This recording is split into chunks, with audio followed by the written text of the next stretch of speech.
Hi, it's Tarrant. And Stella from Meeple University on the Dice Tower. Today we'll be teaching you how to play Nova Aetas Renaissance, game designed by Luca Bernardini and Andrea Coletti and published by Ludus Magnus Studio. Let's get to the table. Nova Aetas Renaissance is an episodic skirmish and exploration game set amid the backdrop of the 16th century Italian wars, pitting the great European powers against each other in a proxy war between the Venetian Republic and the Papal States. Across 26 missions, players will fight battles, develop their characters, and unfold the story to one of 6 different conclusions. With no winning or losing in each mission, each playing group is guaranteed a unique playing experience. In this video, we will focus specifically on the mechanics of playing through a scenario. Between scenarios, Nova Aetas offers a series of rich story, legacy, and character building elements, but we will leave your group to follow the rulebook for these elements of the game.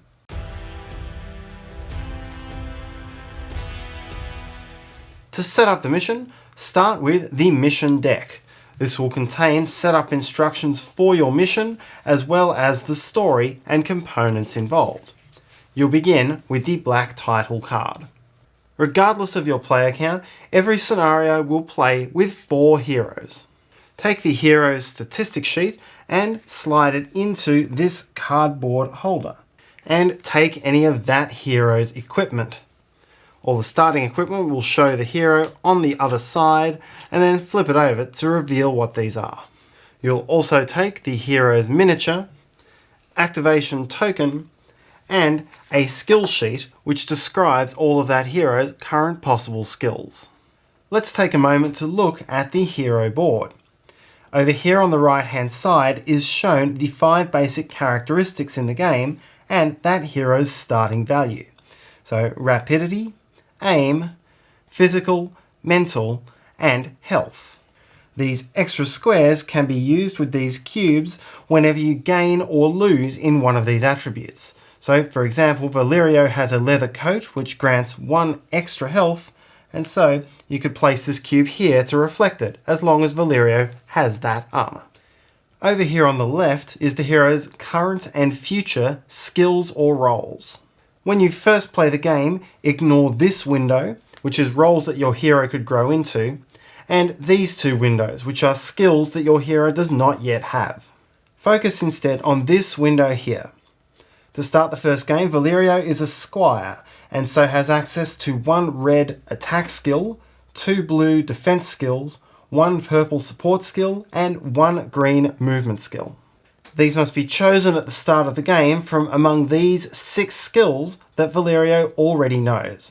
And so essentially the hero will choose one of these 2 red skills not to use in this scenario. All of the rest of these starting skills fit within the squire's colour scheme. In each scenario, you'll mark your active skills with pins, which we don't have available in this prototype, and your skill sheet will describe the effects of all of the different skills you've chosen. Each hero also has a heroic skill described here and described in the top left corner of the skill sheet, and this is active in every game. Each hero is also assigned a Perilium dial, which is set to 0. Flip over the setup card for this scenario and take the components shown. This will include all of the medium-sized enemy cards, which describe your enemies in this scenario and all of their powers, and may include a deck of smaller enemy cards which are shuffled and known as the draft deck for generating random enemies. The card will also show you which map tiles and scenery components to gather. Then read the introductory part of the story and flip over the first card and set up the map as shown. The stars will show you where your heroes begin, and the key will show you which enemies go where. You'll be able to see certain locations on the map where you'll be able to interact with the scenario. Also take note of any special effects related to the enemies in this scenario. For example, for this introductory card, these enemies have healths of only 3, when normally it would be 6. Set up the Horologium, which is the game's time track, also as shown on the setup card. This will show you the starting position of the minute and hour hand, and do note there's a misprint on this card, the start should be 12 o'clock, and place the activation tokens for the heroes and enemies in the quadrants as shown on the card. Read any remaining story and the victory and defeat conditions for this mission, and then you're ready to play.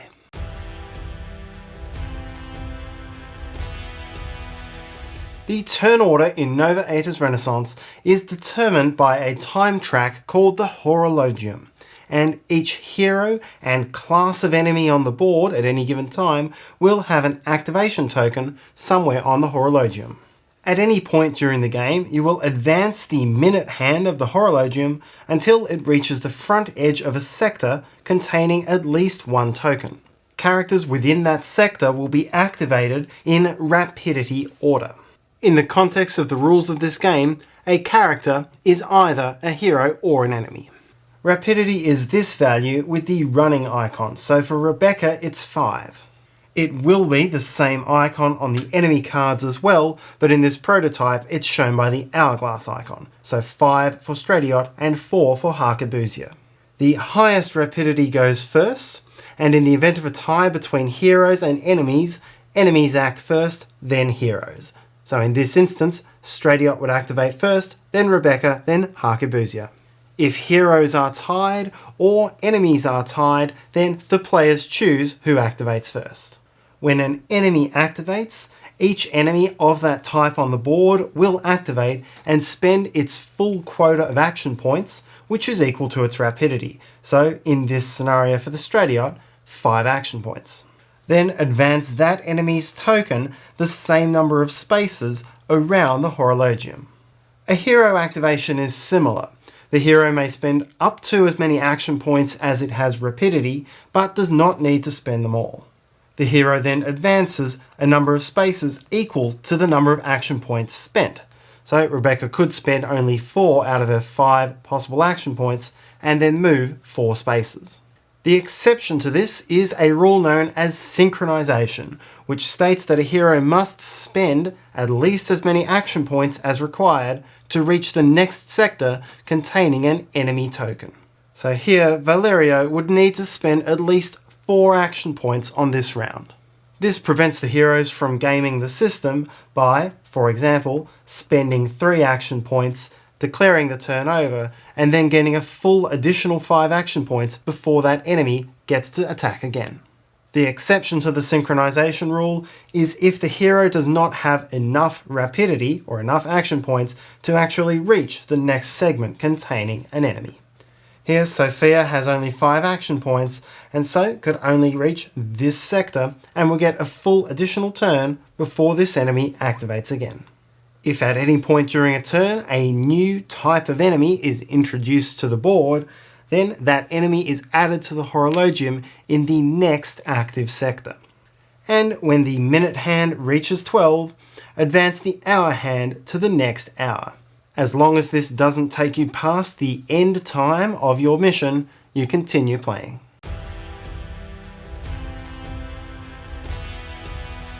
A hero activation takes place over 4 steps. First, recovery, where any recovery phase or beginning of activation effects take place. This will often involve gaining or losing tokens, and for some items that are flipped over when they're used, it will involve flipping them back. Second, you will declare an action and move your token a number of spaces around the Horologium equal to the action point cost of that action. Step 3 is to resolve the action on the board, and then you can repeat steps 2 and 3 doing further actions until either you've decided to finish taking actions or until you've spent action points equal to your rapidity, at which point you must stop taking actions. Finally, you'll end your activation, which may include discarding some tokens that resolve only through 1 activation. Play then passes to the next player on the Horologium. Now we'll look at all of the options for hero actions, starting with movement. In a single movement action, a hero may move as many spaces as desired, with each orthogonal step costing 1 action point. Diagonal movement is not allowed. Characters may move through their allies as part of a movement action as long as they don't finish on the same space, but may not move into or through a member of the opposing team and may not move into or through scenery. Two sub-skills of the move action are climbing and jumping, and in both cases the players need to either have a skill or equipment item which says they can do it. Players can also use the climb skill if there is a ladder as part of the scenery. With the Climb 1 skill, a character can climb up to the adjacent space on top of a first-story building at the cost of 1 action point. The Climb 2 skill would allow you to climb to the top of a second-story building for 2 action points, and so on. But in your initial scenario, there will only be 1-story buildings. With the Jump skill, a character could jump either over a small bush scenery or between 2 buildings as long as there is map tile beneath it. The number next to the jump skill must be at least the total number of spaces moved, and that is the number of action points spent. So here it would be at least a jump 2, and here a jump 3. Jumping must be between 2 points at the same elevation, and as mentioned before, you cannot jump across a non-zone. That is, anywhere that the map tiles are not on the ground. Since climbing and jumping are part of a broader movement action, normal rules relating to moving through an ally apply. This here would have been a single move action costing 3 action points. If a hero and an enemy are ever orthogonally adjacent at the end of either's movement action, then they become engaged. If a hero wishes to move away when engaged with an enemy, then that enemy or those enemies get 1 free attack before the hero moves. Most attacks will cost an enemy 3 action points, and so giving them a free attack by disengaging should be considered carefully. Once the hero is disengaged, that hero is free to take further actions in this activation. I'll talk about how attack works later in the video, but do note that if the enemy with which you're engaged does not have a melee attack, that is, an attack with a range of 1, then you can disengage without provoking an attack. An enemy may freely disengage from a hero without provoking an attack, and heroes may move past enemies as part of a single movement action without provoking such an attack. Another action available to the heroes is to collect or interact with a token on the board. The prototype scenario we have doesn't include any map tokens, but these could be loot tokens, which would allow you to collect it and gain the loot, or it could be something like a lever or another piece of scenery with which the players can interact. To collect or interact with a token, a hero must be orthogonally adjacent to the token, and then spend 1 action point, or more if the mission cards say more. A loot token would be removed from the board, and the player would draw a card from the corresponding loot deck, while interactive scenery will usually remain on the board. Another option is for players to interact with the mission as dictated in the mission cards. At the start of the Blind Fury scenario, the text in the mission cards says that once you've defeated the enemies, you can go to this space and spend 1 action point to go to card 2 in the mission deck. Find the matching numbered card, reveal it, and then follow the text. This may tell you to reveal further cards, and some cards may give you some new options for actions to take. Let these cards take you through the story of the scenario. Next, we will talk about attacks, and attacks can be found on equipment cards or on skills, and are indicated by a little table like this, with either a red orb for a physical attack, or a blue diamond for a mental attack. Overall, there are 4 different types of attack. Melee, which is physical and always at a range of 1. Physical ranged attacks, which have a range greater than 1. Spells, which are ranged mental attacks. And prayers, which are a different type of mental attack. The action point cost of attacking with a certain card is shown under the hourglass icon and is usually 3. So now let's go through each attack type in sequence. To launch a physical melee attack, you must be orthogonally adjacent and at the same elevation as the enemy you're attacking. Then take a number of dice equal to your hero's physical prowess plus any bonuses as shown on the weapon or skill you're using. Most of the basic weapons that you'll have early on do not have a bonus. But, for example, the Flail of Rage has a +2 bonus for physical, and so Valerio with this weapon would take 6 dice. Note that this last icon, the black figure, represents the fact that this is an attack against an enemy. This distinguishes it from some skills like healing, which have similar iconography, but shows a white figure, indicating that you're using it for an ally.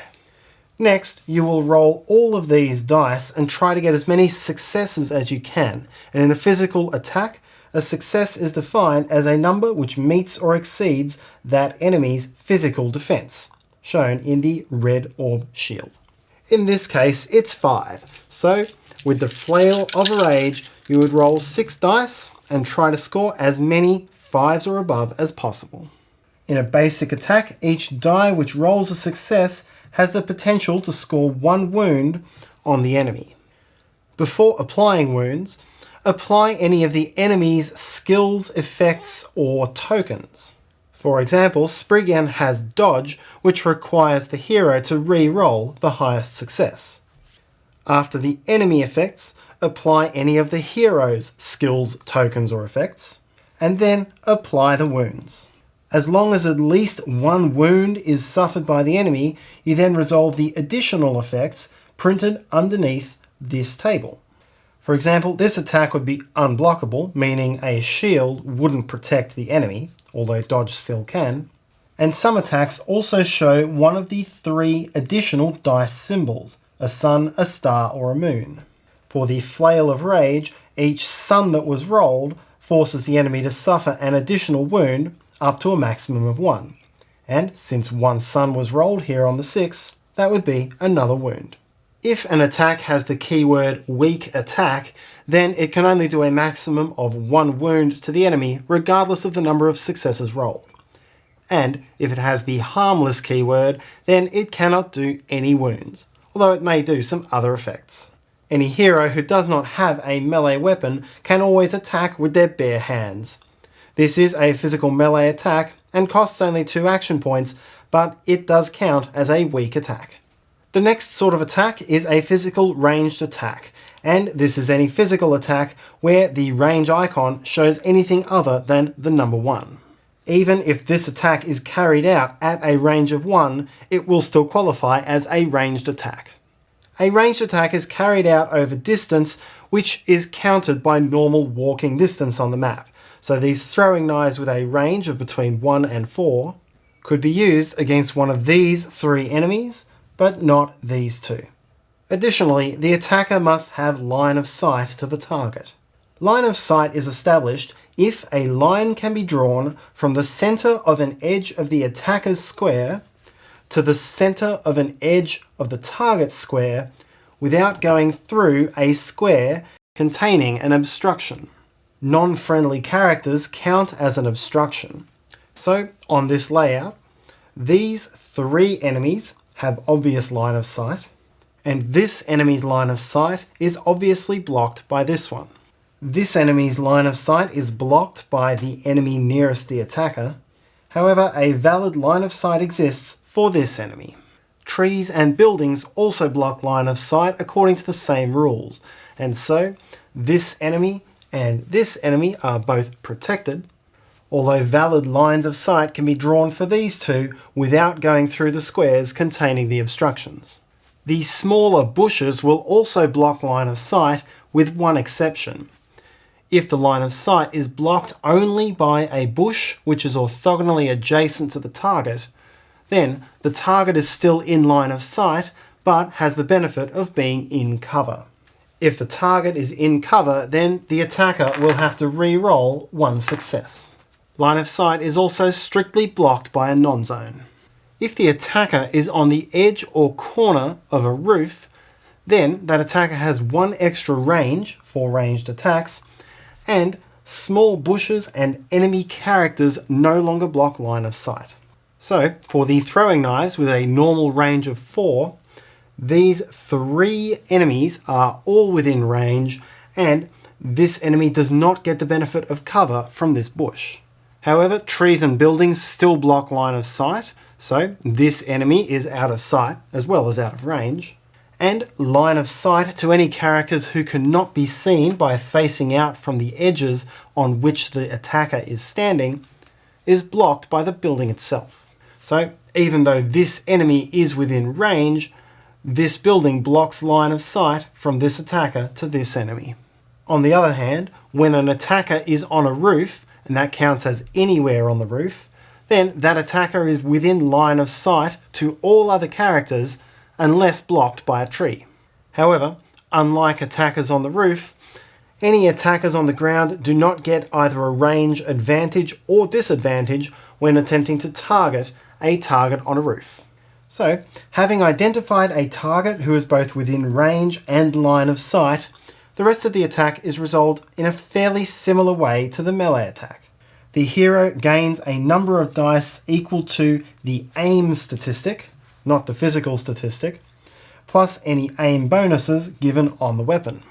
These are then rolled, and each success comes from a die which meets or exceeds the physical defense value on the enemy.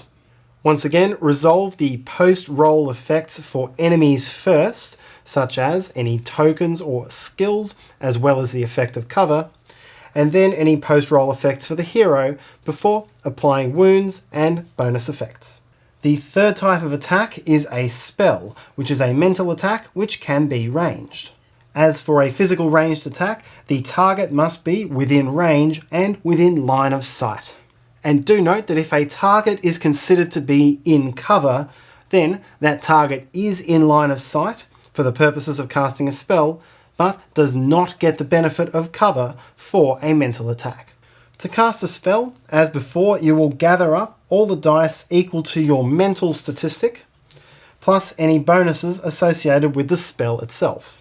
This time, a success will be scored for every die that meets or exceeds the enemy's mental defense, so in this case 5.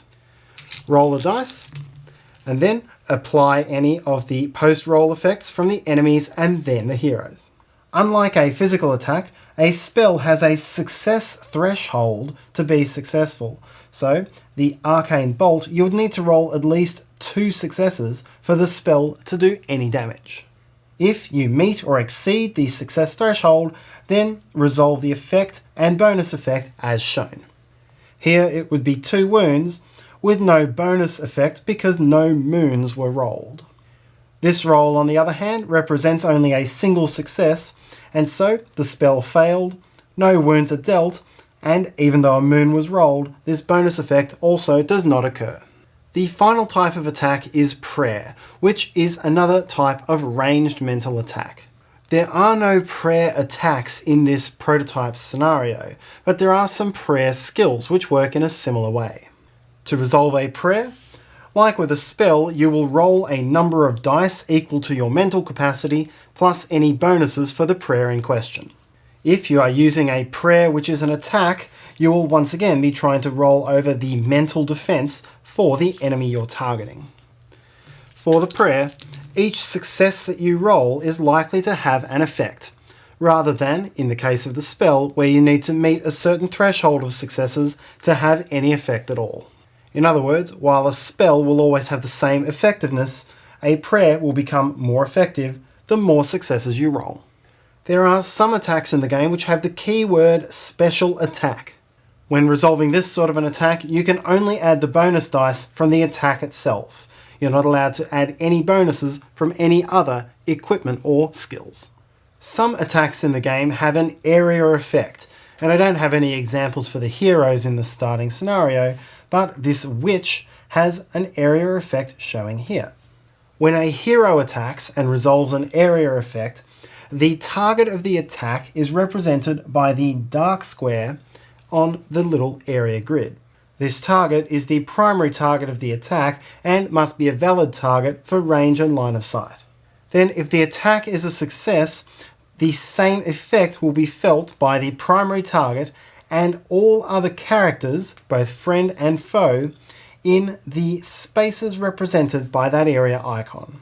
Note that there is a way for heroes to defend against collateral damage earned from their teammates' area attacks, and I'll go through that a little bit later. After dealing with the attack roll and resolving wounds, now resolve the hero's threat value on the Beryllium dial. Throughout the game, enemies are most worried by the heroes that are the most threatening, and so anytime you deal wounds or kill enemies, you will gain threat in the eyes of the enemies. For each attack in which you deal at least one wound, increase your threat value one step. If you ever land 3 hits in an attack using a weapon, that is, an equipment with the keyword weapon, this is called a critical hit, and it deals 1 additional wound and gains you 2 threat instead of 1. And the hero who lands the killing blow on an enemy by bringing its number of wounds up to its health gains, in addition to the threat value for landing the wound, 1 threat for killing the enemy. The enemy model is removed from the board, and the party collectively gains loot based on what's printed at the bottom of the enemy card. This loot, taken from the Pecunia, Alchemia and Elementum decks, is mostly used between scenarios, but can have some in-scenario effects. The next option for an action on a player's turn is to use a skill or equipment item which is not an attack. All of these should have their action point cost printed beside them. Some skills will have an automatic effect, while others will resolve in a very similar way to the attacks that we just went through. Here you could spend 2 action points to attempt to heal an adjacent teammate by doing a mental test. For every success you roll, you would heal 1 wound from that teammate. Any time in the game that you are taking a non-attacking test, unless it says otherwise, a 5 is the threshold for success. Any time you score at least 1 success on a healing action, this once again makes the enemies view you as a threat, and increases your Beryllium by 1 step. As a free action as part of their activation, a hero may hand an item to an adjacent hero, as long as the receiver agrees and it does not exceed that hero's encumbrance of 2 handheld items, 3 accessories, 1 helmet and 1 armor. Alternatively, a hero may spend 3 action points to attempt to throw an item to a teammate who is within range 5 and line of sight. To throw an item, each player performs a rapidity test, attempting to score 5 or above for a success, and if between the 2 players they achieve a total of 5 or more successes, then the item is successfully thrown. On a total of only 3 or 4 successes, the item falls short. Place a loot token, again we don't have loot tokens here so I'm using a wound token, at the feet of the receiving player, and on 1 or 2 successes, drop it at the feet of the throwing player. A feeble throw indeed. Your final action option is simply to wait, to advance around the Horologium without taking actions. You may choose to do this to get your activation tokens into the most tactically advantageous sectors, or you may be forced to do this to meet the synchronization requirements of moving around the Horologium.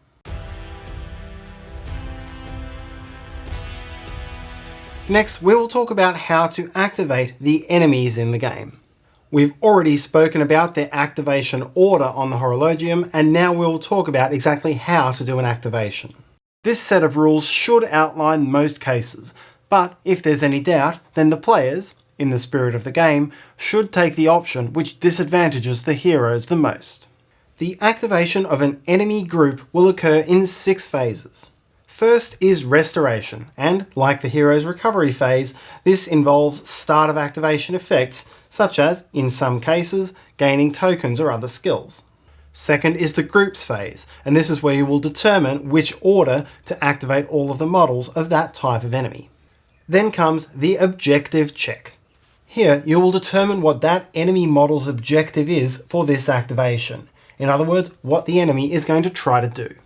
First, check the mission cards to see if there is a mission objective for that enemy.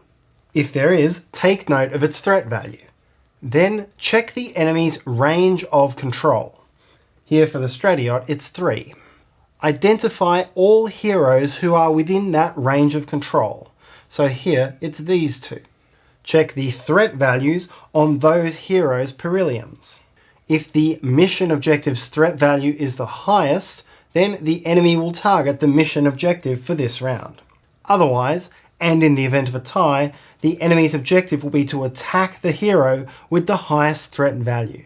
If the 2 heroes are tied for threat value, then the enemy will attack whichever hero is closer, and if still tied, whichever has more wounds. If still tied, determine at random with a die roll. If there is no mission objective and no heroes within the range of control of the enemy, then the enemy's objective will be to get into a position to attack the closest hero on a subsequent activation. If multiple heroes are tied for closest, then the enemy will choose the one with the higher threat value. If still tied, the one with more wounds, and again, if still tied, randomized by the roll of a die. When activated, an enemy will always spend its entire contingent of action points attempting to complete its objective. If it cannot complete the objective, for example here it would take 4 action points to move to within melee range of one of these heroes, leaving insufficient action points to complete an attack, then the enemy will simply wait in place for the next activation. So step 4 is to activate the model according to its objective. Step 5 is group activation, where you work out the next model for that type of enemy and resolve steps 3 and 4 again.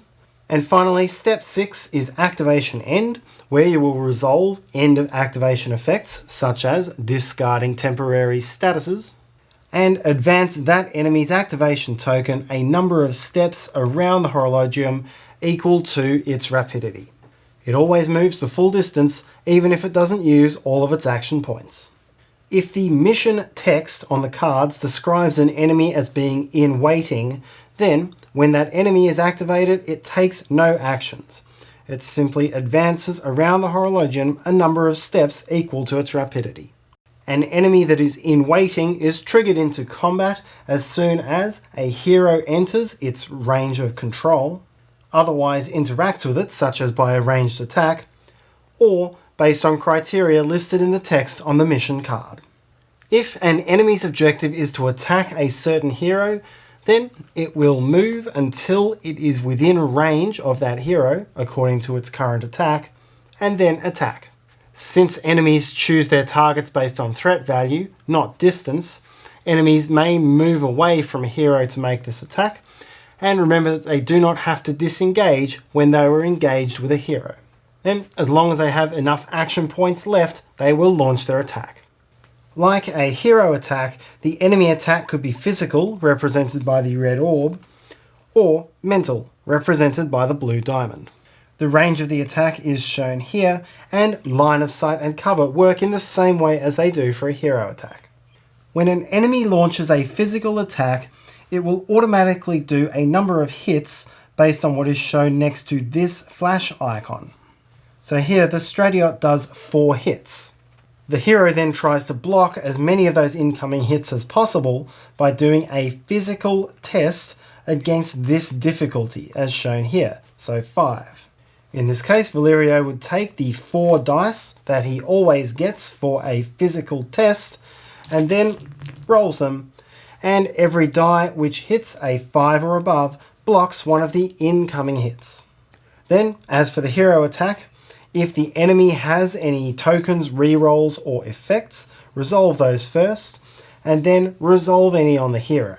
Here, for example, the hero could spend the shield's defense token to block one of the incoming wounds. For any unblocked hits, the hero suffers 1 wound, and if at least 1 wound was suffered, then any additional effects, such as bleed, as written here, would be resolved, exactly the same way as it is for a hero attack. Defending against physical ranged attack is exactly the same, remembering that you do get a free reroll if you are in cover.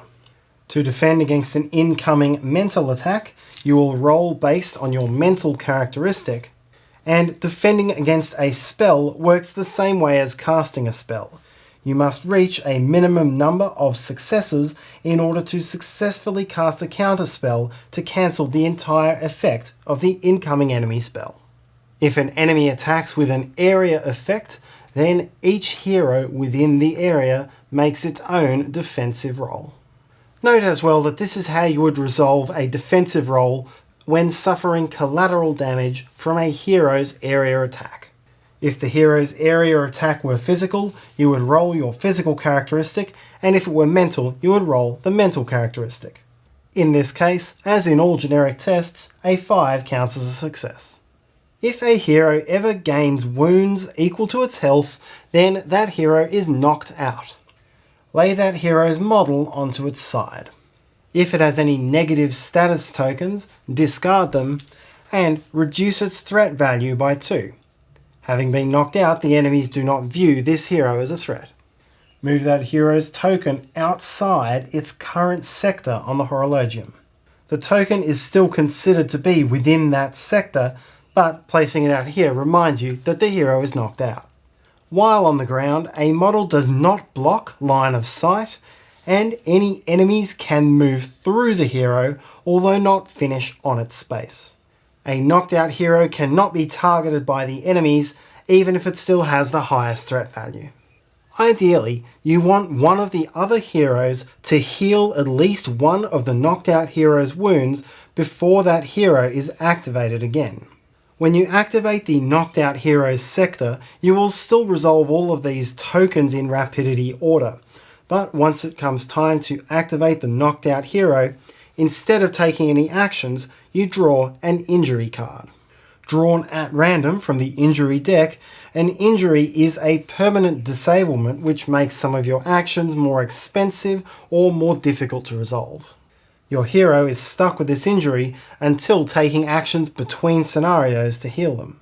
After taking the injury card, leave that hero's token where it is and continue resolving the rest of the turn as you normally would.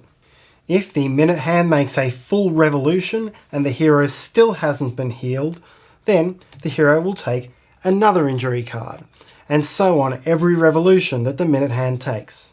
As such, it's very much in your interests to heal a fallen hero before its next activation. As soon as the knocked out hero is healed of at least one wound, that hero is stood up on the board and its activation token goes into the next active sector of the Horologium. But be warned, that hero still has only 1 health left, and if you heal them at the wrong time, they could become a target for an enemy before they even get to take another action.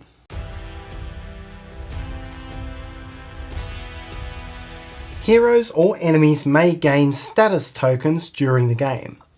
Grey status tokens are positive, black status tokens are negative, and brown status tokens are neutral.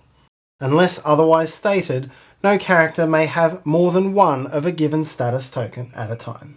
In this section, we'll take you through all of the different status tokens in the game, although do note that in this prototype copy, we don't have a physical version of every single token. First, we'll take you through status tokens that you use at the time of your choosing by discarding them. The reroll token may be spent after a test to reroll 1 die. The defense token is spent to block 1 incoming wound. The advantage token is spent before a die roll to add 1 to the number of dice to be rolled. And a blessing token is spent before a die roll to reduce the degree of difficulty of that roll by 1. For example, to attack this priest targeting 5 rather than a 6. Advantage and blessing each has a negative counterpart which must be resolved on your next test. Disadvantage means you lose 1 die from a test. And a curse means the degree of difficulty is increased by 1, such as targeting this priest with a defense of 7 instead of 6. The next status tokens are all active for a single activation of the character. They are discarded as part of the end of activation phase. The charm status means that this character cannot be targeted by an opponent. A character with flight can ignore opponents' scenery and even buildings when moving. A character with speed moves 2 squares for a single action point, and a character with entanglement can only move 1 square for 2 action points. A character with blinded cannot attack during its activation, and a character with bleed suffers 1 wound as part of its end of activation phase. A character with burn also suffers 1 wound during the end of activation phase, and while this lasts only 1 activation for an enemy, a hero can only remove that token by spending an action point and trying to roll a 5 or above. Until successful, the hero will continue to suffer 1 wound at the end of each activation. Hemorrhage is similar. The hero will continue to suffer 1 wound at the end of each activation until someone does a heal action on that hero, which both heals 1 wound and the hemorrhage token. Poison works like having permanent disadvantage for a hero. The hero will roll 1 fewer die for every test until being able to cure the poison, which can only be done using a specific skill or piece of equipment which does poison cures. If an enemy is poisoned, then its attacks do 1 fewer hit and its defense is lowered by 1. If a hero is stunned, then that hero's token on the Horologium automatically moves 2 steps forward. If an enemy is stunned, then the enemy holds this stunned token until the start of its next activation, and then must spend 2 action points to get rid of it. Finally, some skills have an effect called Reload, and that gives a reload token once that effect has been used. This particular effect cannot be used again until the number of action points shown next to the word reload is spent to reload the weapon. Any enemies with reloadable weapons will automatically do this at the start of their next activation. As you can see, this arquebusier with 4 action points, 3 action points to fire and 2 to reload, will only be able to shoot every 2nd activation.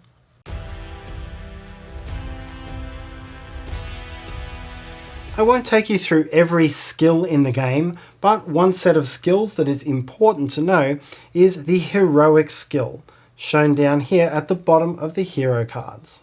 All heroic skills take some effort to power up. Valerio's here, for example, says to gain a crown every time you inflict a wound on an enemy. There will be a counter on which you can count your crowns in the final game. Once you gain the number of crowns shown, you can discard them and take this effect for the number of action points shown.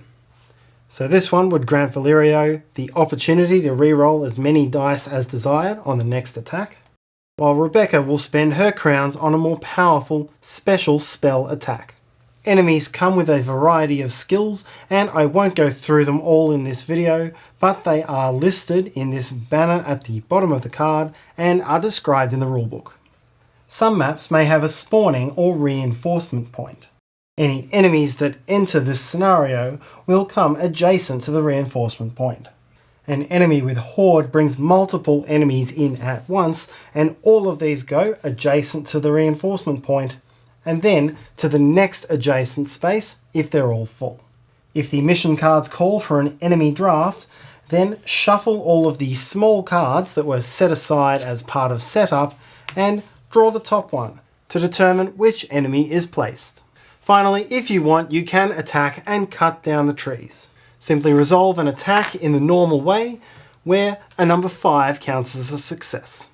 The tree has 5 health, and once you've done 5 wounds to it, you cut it down. Wounding or cutting down the tree does not increase your threat value, as the enemies do not find your lumberjack skills terribly threatening. The scenario continues until you have reached one of the victory or defeat conditions printed on the mission cards. The cards will then lead you through the end of scenario effects, and you'll move on to the next mission, but not before leveling up your characters and visiting different locations in the town. We won't be covering these between scenario effects in this video, and we'll leave you to read those in the rulebook. And that's how to play Nova Aetas Renaissance. We hope you enjoyed this video. We are using prototype of the game, so rules and components are not final. Nova Aetas Renaissance is going to Kickstarter, so we'll put the link in the description below when it is live, so you can check it out. If you enjoyed this video, please help us by hitting that like button and subscribe to the Dice Tower if you haven't already done so. And if you have any questions, comments or feedback, please write them in the comment section below. Until next time.